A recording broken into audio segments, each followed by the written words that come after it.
Assalamualaikum warahmatullahi wabarakatuh. Perkenalkan, nama saya Handisa Nur Ikhtiara dengan NIM 857614596. Di sini saya akan menjelaskan tentang filsafat ilmu dalam memperkuat ilmu pendidikan, khususnya pada pendidikan anak usia dini. Dalam dunia pendidikan anak usia dini, filsafat ilmu sangat penting karena membantu guru untuk memahami hakikat anak, cara belajar anak, dan nilai-nilai yang perlu dikembangkan dalam proses pendidikan. Dengan adanya filsafat ilmu, pembelajaran di PAUD tidak hanya fokus pada akademik saja, akan tetapi juga pada perkembangan karakter, kreativitas, dan pengalaman belajar bagi anak. Peran filsafat ilmu membantu memperkuat pendidikan anak usia dini agar memiliki dasar ilmiah, terarah, dan sesuai dengan kebutuhan perkembangan anak.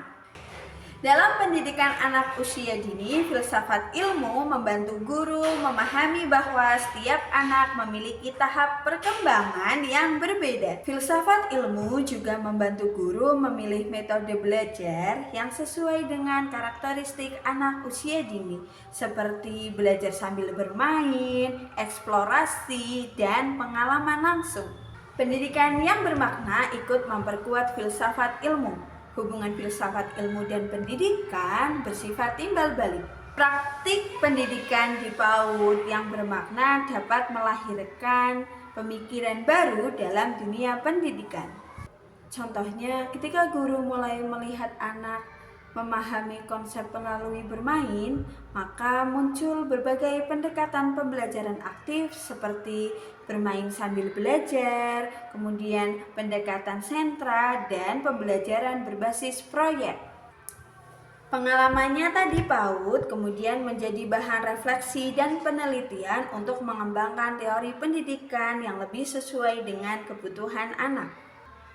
Filsafat ilmu disebut sebagai pisau analisis karena membantu guru menganalisis persoalan pendidikan melalui ontologi, epistemologi, dan aksiologi.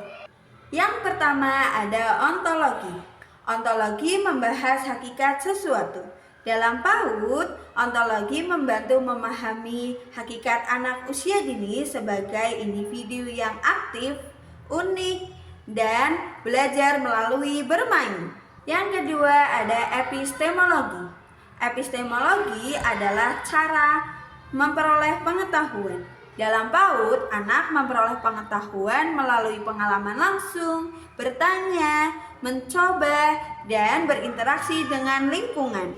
Contohnya, anak dapat mengenal warna melalui pencampuran warna atau bermain plastisin. Tidak hanya mendengarkan penjelasan dari guru. Yang ketiga ada aksiologi. Aksiologi membahas tentang nilai dan manfaat ilmu. Dalam PAUD, pendidikan tidak hanya bertujuan untuk membuat anak pintar saja, akan tetapi juga membentuk karakter anak seperti disiplin, percaya diri, kerjasama, tanggung jawab, dan empati. Contoh penerapan filsafat ilmu di praktik pendidikan PAUD dapat dilihat dalam kegiatan pembelajaran sehari-hari di PAUD. Misalnya saat guru mengajak anak meronce dengan menggunakan sedotan warna-warni dan benang. Kegiatan ini bukan sekedar bermain saja, akan tetapi memiliki dasar filsafat ilmu. Secara ontologi, kegiatan tersebut memahami bahwa anak belajar melalui kegiatan yang konkret dan bermain.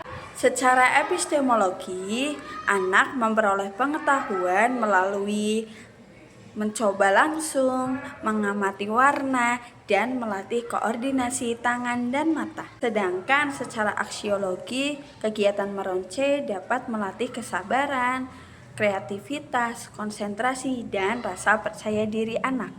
Contoh lainnya adalah penggunaan pendekatan bermain sambil belajar dalam kurikulum Merdeka PAUD yang menempatkan anak sebagai pusat pembelajaran. Kesimpulannya, filsafat ilmu memiliki peran yang sangat penting untuk memperkuat pendidikan anak usia dini karena memberikan dasar berpikir yang kritis, ilmiah, dan bernilai. Melalui ontologi, epistemologi, dan aksiologi, guru PAUD dapat memahami hakikat anak, cara belajar anak, dan nilai-nilai yang harus dikembangkan dalam dunia pendidikan. Dengan demikian, pembelajaran di PAUD tidak hanya menjadi kegiatan mengajar saja, tetapi juga proses membangun pengalaman belajar yang bermakna bagi perkembangan anak secara menyeluruh. Sekian dari saya, terima kasih. Wassalamualaikum warahmatullahi wabarakatuh.